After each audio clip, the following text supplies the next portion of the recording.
Harry. Hello, how are you today? Oh, Harry, you look a little scared.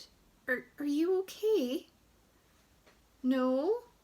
Did something scare you?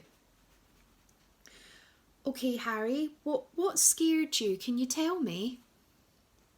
Something outside? Well, looking out the window, it looks like an okay day to me and I don't see anything. Oh, but it was very stormy not that long ago, wasn't it?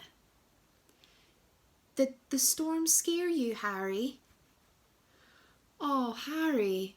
Well, it's okay to be scared, but the storm's over now and it's not going to hurt you. But you still feel a bit scared.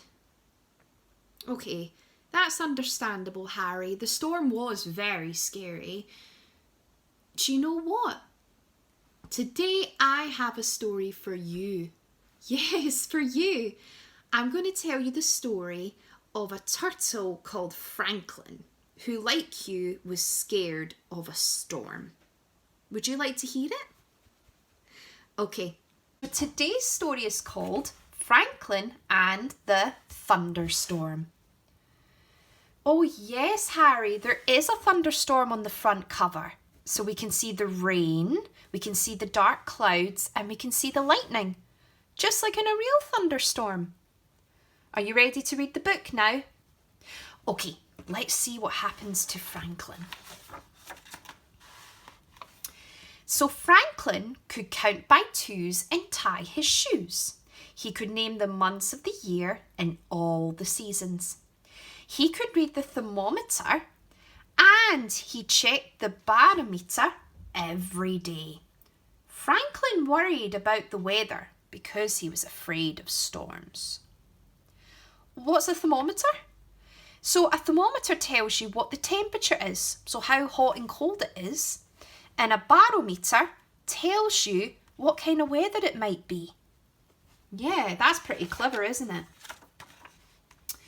One day, Franklin was supposed to play at Foxy's house, but the sky was getting dark and the clouds were thick. Maybe I shouldn't go, Franklin said to his mother. She looked out the window. It probably won't rain until later, she said. You have time to get to Fox's. Franklin put on his boots and took his umbrella. Yeah, there he is. So he's got his rain boots, his umbrella and a rain hat on to keep him dry. As Franklin hurried to Fox's house, he kept looking at the sky. The clouds moved quickly and the wind swirled dirt in the air. Franklin felt all jumpy inside. Have you ever felt jumpy inside, Harry? Yeah, I felt jumpy inside too. That sometimes means that we're nervous about something. So Franklin is nervous about the storm, just like you were. Fox was playing outside when Franklin arrived. Franklin pointed nervously to the sky. I think we should go inside, don't you? He asked. Not yet, Fox grinned. I love watching the clouds move and feeling the wind blow. It's exciting. I think it's scary, said Franklin. You agree with Franklin? Yeah, it's a little bit scary. Beaver, Snail and Hawk came over to play too. My fur feels funny when it's about to storm, said Fox. My feathers get all ruffled, said Hawk. Beaver sniffed. I can smell a storm coming. The wind became stronger. Hawk flew loop-the-loops. Whee! He cried. Franklin held on to his hat and shivered. It was almost as dark as night when the big fat raindrops began to fall. We should go in, shouted Franklin. No, said Fox. Follow me. They raced to the treehouse where it was dry. Fox, called his mother. Time for everyone to come in. It's all right, Fox shouted back. We're in the tree. Foxy's mother was there in a second. It's dangerous to be near a tree during a storm, she said. Lightning strikes tall things first and you might get hurt. Yes, that is very important, isn't it, Harry? You don't go near things that are very tall when there's a storm. Franklin held on to Fox's mother all the way from the tree to the house. They were barely in the door when there was a flash of zigzag light. "Lightning!" shrieked Franklin. He trembled. "Kaboom!" "Thunder!" he screamed. Oh, poor Franklin. He is very, very scared. "It's okay, Franklin," said his friends. "We're safe here." But Franklin had crawled deep inside his shell. Fox's mother brought treats. Still, Franklin wouldn't come out. Franklin's friends begged him to play, but Franklin stayed put. Then, with a flash and a crash, the lights went out. "Don't worry," said Fox's mother. She lit candles and turned on a flashlight. "Won't you come out now?" she asked Franklin. "No, thank you," he mumbled. "During the big storm recently, your power went out in your stable, didn't it?" "Yeah, but then you put candles and a flashlight on, didn't you?" "Yeah, so sometimes in storms, the lights and that might go out, but there's lots of other ways we can put lights on." "Don't be afraid," said Hawk. "All that noise is just cloud giants playing drums in the sky." Franklin peeked out. "Really?" he asked. "No, it's not," giggled Snail. "That noise is made when the giants go bowling." "What do you think?"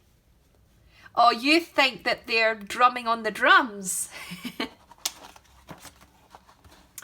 Franklin came out of his shell. "What about the lightning?" "That's easy," said Hawk. "The cloud giants are turning their lights on and off." Fox smiled. "I think it's the giants swinging from their chandeliers." Franklin laughed. "Giants? That's ridiculous," said Beaver. "Mr. Owl says lightning is a big spark of electricity that travels from the sky to the ground. That spark is so hot that it makes the air around it pop. That's the sound of thunder." "Amazing," said Franklin. "You think that's amazing too, Harry?" Oh, thank you, Harry. Franklin felt a little better. He even played flashlight tag with his friends. Soon there was hardly any lightning. The thunder was a low rumble from far away, and the rain stopped. Then the lights went on. "Storm's over," said Fox. "Let's go outside and play." "Look," said Franklin, "a rainbow." "I know why the storm is over," Franklin said. "Those giants heard there's a pot of gold at the end of every rainbow, and they've gone to find it." Even Beaver had to smile. And that is the end of the story. So Harry, what did you think? Did you like it? It's a very good story, isn't it? How do you feel about storms now? You feel a little bit better about it? I'm glad you do. But remember, if you ever feel afraid of anything, you can talk to anyone. You could talk to your mum and dad, or you can talk to me, or you can talk to any grown-up you trust, or a friend, okay? Excellent. Well, I'm afraid that's the end of the story, but I can't wait to share another story with you. Bye, Harry. Bye, everybody.